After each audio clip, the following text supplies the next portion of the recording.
hard as these months have been on parents, they've been even harder for those whose children have special needs. Many saw services vanish when the state shut down, and they are now worried about what comes next. Reporter Laura Jarrett explains. I think that the general ed population gets to focus on this will be over in the near future, and we can move on with our lives, even if it's a little bit different, except our future does not look like that at all. As a mom of 2 kids with special needs, Joanne DeSimone is no stranger to the challenges of parenting.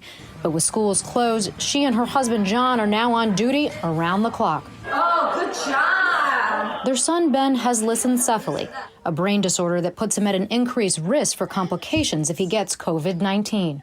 Until things dramatically change or there's a vaccine, he can't go anywhere. Ben's familiar way of life now completely upended. He used to get over 9 hours of school, programs, and therapy every day. With online learning, though, it's 8 hours per week. We're struggling to try to keep him engaged. I don't have physical therapist hands. I don't know what they're feeling. At 21, Ben's now aging out of the educational system with no safety net, falling off the so-called cliff. It's what everyone says, like, oh, they're falling off this cliff, right?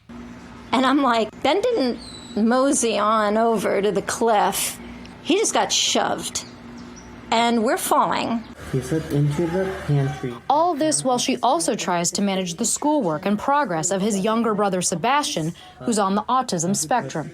I'm watching how long it takes him to do things. I don't know what this time is going to do to push him back. It's a sobering new reality for the over 7 million students who receive special education in the U.S. That's 14% of all U.S. public school students.